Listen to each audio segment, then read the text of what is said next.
నేను నీ కొడుకుని, మంజు భర్తని కాదు. అమ్మ బావో, నిన్ను నమ్మొద్దు.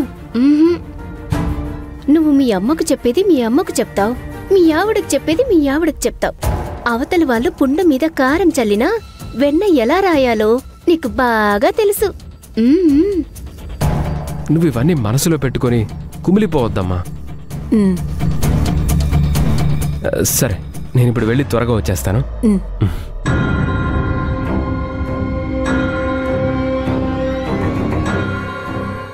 చూసారా అత్తయ్య, బావ మీతో నైస్గా మాట్లాడి ఐస్ చేసేశాడు. ఎన్నడూ లేనిది పెళ్ళాన్ని ఒక్క మాట కూడా అననీయడం లేదు. బావకి మంజు మందు పెట్టినట్టుంది.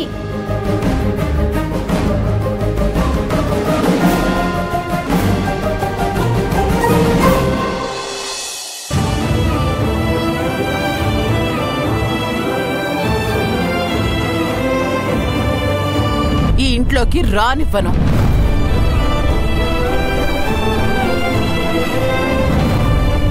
నువ్వు ఆ రౌడీ సచ్చకు విడాకులిచ్చాకే నువ్వు ఇంట్లోకి రావాలి.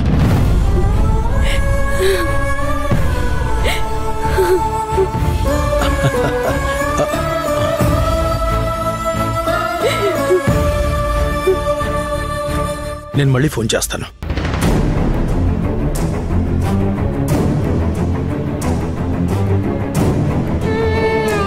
అమ్మా మంజు,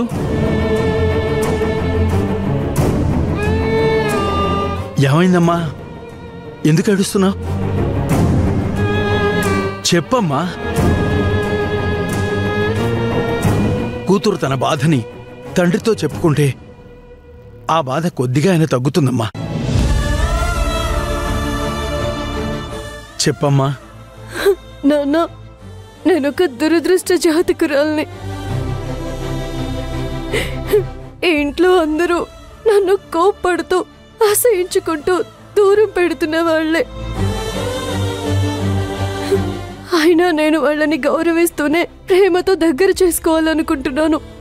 కానీ అది నా వల్ల కావడం లేదు. చిన్నప్పటి నుంచి ఇలాగే జరుగుతుంది. ఇష్టం లేని మనుషులు, ఇష్టం లేని ఉద్యోగం, ఇష్టం లేని పెళ్లి. నన్ను వద్దనుకునే మనుషుల దగ్గర బ్రతకడం ఎంత కష్టంగా, నరకంగా ఉంటుంది. నువ్వు చెప్పింది నిజమే మంజు. కానీ ఒక్కటి మాత్రం నిజం, అన్నిటికీ పరిష్కారం కాలమే చూపిస్తుంది. నీలా బాధలు పడే కోడళ్ళు ఈ సమాజంలో చాలామందే ఉన్నారమ్మా. వెలికి తీయాలే కాని ప్రతి ఇంట్లో నీలాంటి మంజు కథ ఒకటి ఉంటుందమ్మా. అలాగని నిన్ను తిరగబడమని చెప్పడం లేదు, గొడవ పడమని చెప్పడం లేదు. నీలో నిజాయితీ ఉంది, అది చాలు. ఎన్ని కష్టాలొచ్చినా నువ్వు నిలబడగలవు. నీ ప్రేమ, నీ సహనం, నీ ఓర్పు నిన్ను కాదనుకున్న వాళ్ల చేత కూడా నిన్ను ప్రేమించేలా చేస్తుంది.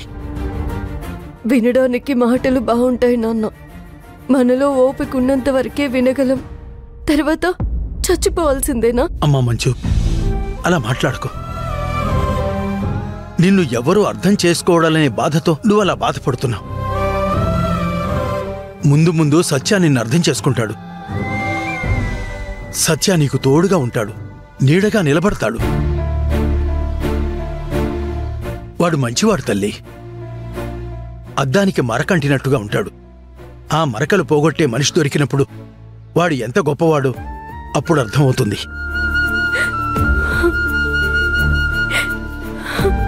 అమ్మా మంజు, ఏడిస్తే కన్నీళ్లు తప్ప పరిష్కారం దొరకదు. నువ్వు నవ్వుతూ ఉండాలి, సరేనా? సరేనా అంటే సమాధానం నువ్వు నవ్వుతూ ఉండాలని అర్థం. ఏది నవ్వు?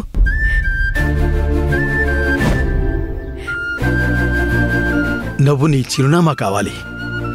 బాధలు నీకు బరువులు కాకూడదు. ఒక్క మాట చెప్తా విను. ఉల్లిపువ్వులు ఎన్నైనా ఒక్క మల్లెపువ్వుకు సరిపోతాయా? మా మంజు మనసు మల్లెపువ్వు లాంటిది.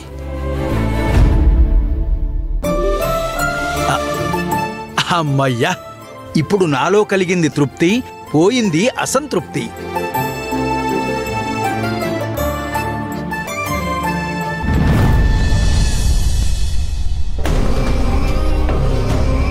పిఏ, ఆ 10 ఎకరాల సంగతి ఏమైంది? ఆ 10 ఎకరాల్లో 3 ఎకరాలు మాజీ మంత్రి కబ్జాలో ఉందంట సార్. వాడు ప్రజెంట్ మంత్రి కాదు, మాజీ మంత్రి. ఆ ల్యాండ్ ఓనర్ డాక్యుమెంట్స్ తీసుకొని మన దగ్గరకు వచ్చినప్పుడు ఆ ల్యాండ్ని ఎవరు కబ్జా చేసినా మనం విడిపిస్తామని చెప్పాం. ఆ ల్యాండ్ చుట్టూ మన మనుషుల్ని ఏర్పాటు చేయమన్నాను. చేసావా? 15 మందిని పెట్టాను సార్. ఇంకెవడైనా ఆ ల్యాండ్ని కబ్జా చేయడానికి వస్తే వచ్చిన వాళ్లను చంపి ఆ ల్యాండ్లోనే పూడ్చిపెట్టేలా ఉండాలి వాళ్ళు. అలాగే సార్. వాళ్ళకు కావలసిన మందు, బిర్యానీ ఇష్టం వచ్చింది ఇచ్చేసేయ్. అలాగే సార్. పిఏ సార్, ఎమ్మెల్యేగా ఉంటే మన నియోజకవర్గానికి వచ్చే ఫండ్తో పనులు చేసి మంచి పేరు తెచ్చుకోవాలి.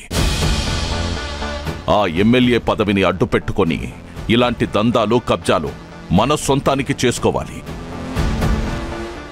అక్కడ ఎకరం 100 కోట్ల పైనే ఉంది.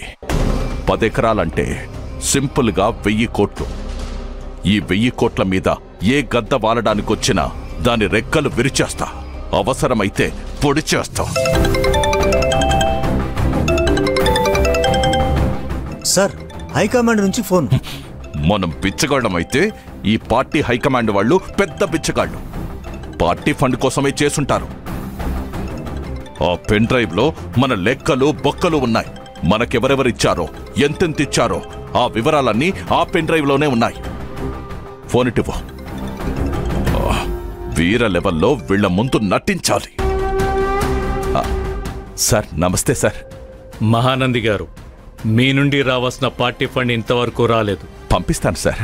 ఎప్పుడు? ఎన్నికలైపోయాక? లేదు సార్, వెంటనే పంపిస్తాను సార్.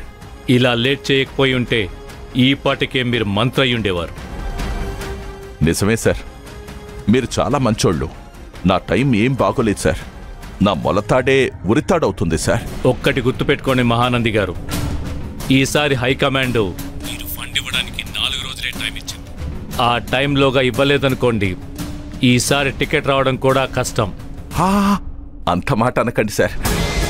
నేను మీరు చెప్పిన టైం కల్లా ఫండ్ ఏర్పాటు చేస్తాను సార్. చూస్తాను.